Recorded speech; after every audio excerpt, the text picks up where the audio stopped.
ಗೆಳೆಯರೇ, ನೀವು ಯಾವುದೇ ಪೊಲಿಟಿಕಲ್ ಪಾರ್ಟಿಗೆ ಸಪೋರ್ಟ್ ಮಾಡ್ತಿರಬಹುದು, ನೀವು ಆ ಪಕ್ಷದ ಸಮರ್ಥಕರು ಆಗಿರಬಹುದು.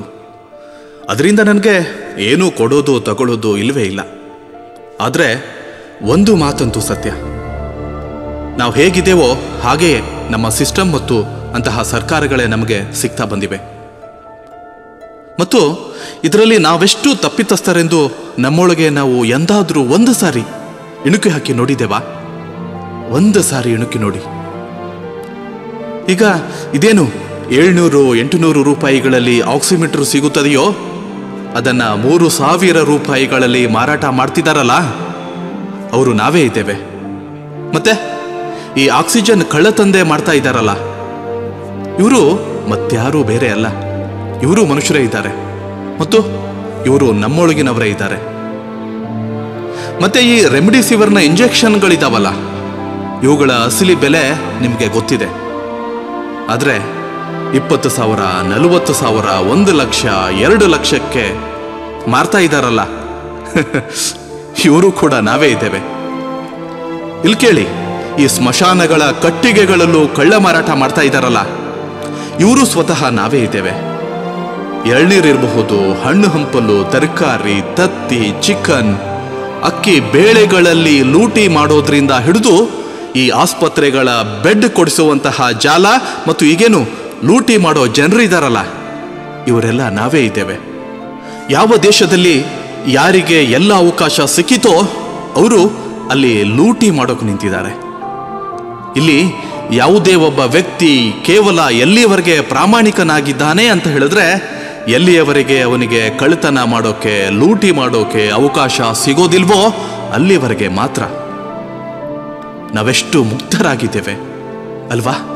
ನಾವೆಷ್ಟು ಮುಗ್ಧರಾಗಿದ್ದೇವೆ. ಲಾಕ್ಡೌನ್ ಅನ್ನೋ ಸುದ್ದಿ ಕೇಳಿದ ಕೂಡಲೇ ಗುಟ್ಕಾ ಕಿಮ್ಮತ್ತನ್ನ 5 ರೂಪಾಯಿಯಿಂದ 7ಕ್ಕೆ ಏರಿಸ್ತೇವೆ. ವೈದ್ಯರಿಂದ ವಿಟಮಿನ್ ಸಿ ಹೆಚ್ಚಾಗಿರೋ ಪದಾರ್ಥಗಳನ್ನು ಉಪಯೋಗಿಸಬೇಕು ಅನ್ನೋದನ್ನ ಕೇಳಿದ ತಕ್ಷಣನೇ 50 ರೂಪಾಯಿಗೆ 1 ಕಿಲೋ ಸಿಗೋ ನಿಂಬೆ ಹಣ್ಣನ್ನು 150 ರೂಪಾಯಿ ಪ್ರತಿ ಕಿಲೋದಂತೆ ಮಾರಾಟ ಮಾಡ್ತೇವೆ.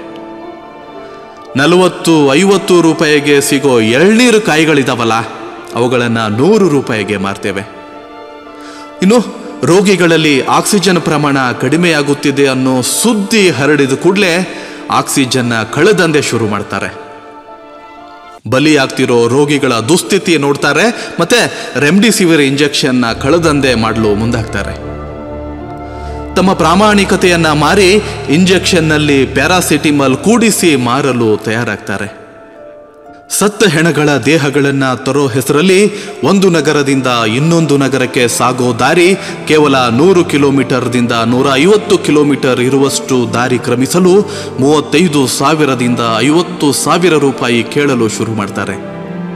ಯಾವುದೇ ರೋಗಿಯನ್ನ ಬೆಳಗಾವಿ, ಮಿರಜ್, ಹುಬ್ಬಳ್ಳಿ, ಬೆಂಗಳೂರಿನಂತಹ ಊರಲ್ಲಿ ಇರೋ ಆಸ್ಪತ್ರೆಗೆ ತಲುಪಿಸುವ ವಿಷಯ ಮಾತನಾಡೋದು ಕೂಡಲೇ ಆಂಬ್ಯುಲೆನ್ಸ್ನ ರೇಟು ಮುಗಿಲು ಮುಟ್ಟತ್ತೆ.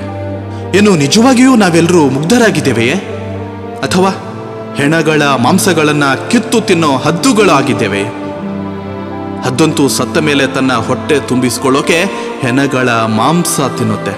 ಆದರೆ ನಾವು ನಮ್ಮ ತಿಜೋರಿಗಳನ್ನು ತುಂಬಿಸ್ಕೊಳ್ಳೋಕೆ ಜೀವಂತ ಮನುಷ್ಯರನ್ನ ಕಿತ್ತು ತಿಂತಿದ್ದೇವೆ. ಎಲ್ಲಿ ತೆಗೆದುಕೊಂಡು ಹೋಗ್ತೇವೆ ಇಂತಹ ಸಂಪತ್ತನ್ನು? ಯಾರಿಗಾಗಿ ಹೀಗೆಲ್ಲ ಮಾಡ್ತಿದ್ದೇವೆ? ಯಾವತ್ತಾದರೂ ಒಮ್ಮೆ ಯೋಚಿಸಿದ್ದೀರಾ?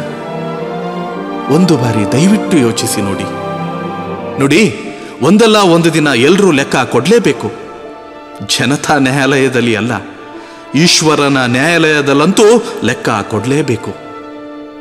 ಇವತ್ತು ನಮ್ಮ ದೇಶದಲ್ಲಿ ಕೊರೋನಾ ನಮ್ಮನ್ನು ಅಷ್ಟು ಸಾಯಿಸ್ತಾ ಇಲ್ಲ, ಬದಲಾಗಿ ಮನುಷ್ಯನನ್ನ ಸಾಯಿಸ್ತಾ ಇದ್ದಾನೆ.